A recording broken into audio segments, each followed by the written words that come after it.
I'd like to start with the last two projects that you have been involved with. The last ones are going to come out, which is Steve Wilson's last new solo album, first solo album, and Richard's solo album. How different is to work with bandmates outside Porcupine Tree? Well, it's pretty easy. I mean, it's the same as working with anyone. You know, it's a collaboration of sorts. Some songs, for instance, you know, it's on Steve's record. Some songs he knew exactly what he wanted. Other things he said, do whatever you think is right. And other songs he said, stick to this kind of framework. You know, he demoed some drums, he programmed some drums. He said, this is the dynamic shape I want. But obviously don't worry about the actual notes, but this is how I want the track to build.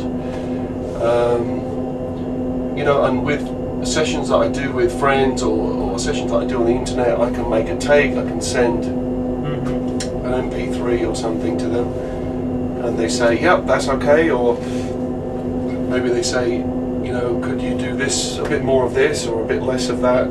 It's very simple. Yeah, because I think it was on Strangers Inside, Richard's solo album, that you do a sort of walkthrough one track, yeah. And he recorded you and you didn't know, and he said, that's all I want. Yes, actually I was recording it. Yeah. I said to him, because we'd recorded Danny Thompson, the bass player, at my house, and I said to Richard, look, I'll just try something. I'll record it anyway, but I'll just try something. You know, we didn't discuss exactly what he wanted, but I had an idea. So I played it, and at the end he said, that's great, that's just what I want. And I said, I like it too. It's got a sort of innocence to it, you know, because it really was the very first time I tried to play it. And he said, I like it. And I said, yeah, I think it's good too, so let's keep that. Why not? Atmosphere sounds, as opposed to long keyboard solos and stuff like that. Because I guess a lot of people think, and it's advertised, keyboard play solo album from a progressive rock band, or what used to be known as a progressive rock band. How do you drum to something like that, when it's all about atmospheres? And is it difficult? No, not at all. I think the first thing you pick up when you listen to a song is the atmosphere. You know, from a drum point of view, you listen to the atmosphere, the groove, or have an idea of a groove, and the sounds. You know, when I listen to a song for the first time, I start thinking about the sounds I'm going to use that will match the atmosphere. Maybe sometimes the sounds means changing the snare drum or the cymbals. Sometimes the sound means using the room mics.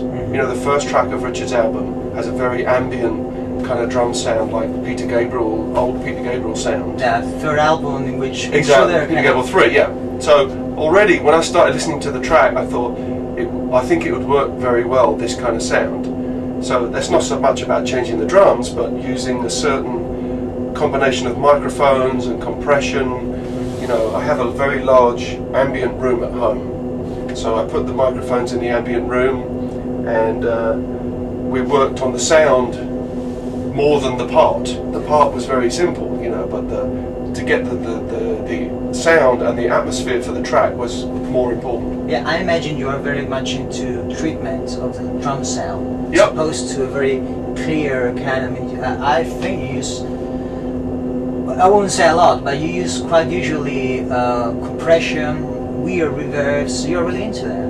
Oh yeah, of course. I mean, I can play the drums, I can play straight drums.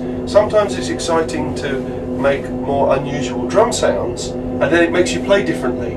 I know if we're going to use a lot of ambient microphones, all the ghost note things are going to get lost, right? So it makes you play different if you know what the end result's going to be. Yeah.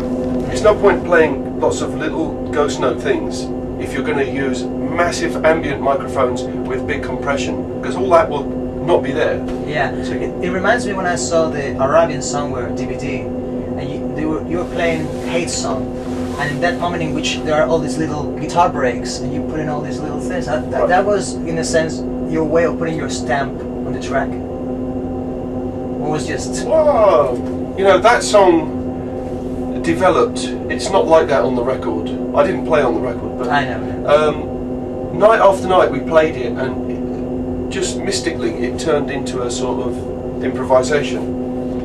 And it developed more and more each night, and we extended it as well. So it's nice to occasionally have a section in the show where we don't know what's going to happen. You can then Make me think. you are part of two. You've been part of Porcupine now for 6 years, 6 years. and now you're part of King Crimson. So you're right now part of two bands in which the drumming department is pretty much analyzed at least more than in the average rock band. Right. Does it feel a bit, because I guess you may suppose that there are at least 4 or 5 drummers in the audience watching closely to what you're doing. Is it the kind of pressure, or you don't care at all? No, it doesn't bother me if people are watching or not watching. The only thing that matters is if I feel I'm playing the best I can play. Some nights I might play badly and someone says, "Oh, it was great." And I say thanks, but I know it wasn't great. Other nights could be the different. I could say, I could think I played great and people weren't impressed. But I can't follow what people think. It's the only thing that matters to me is how I feel I played. I know when I play well. Every drummer knows when they play well. It doesn't matter what anyone says. They could say, "Oh, it was fantastic." You know if you played well or not. So I try to get in a mental space where I feel I'm comfortable and I can express myself, improvise, play my ideas. You know, I'm not bothered if it's there's 100 drummers or 1 drummer in the audience. I'm not playing for them. I'm sort of in competition with myself. And you expect to win. I don't always win. It's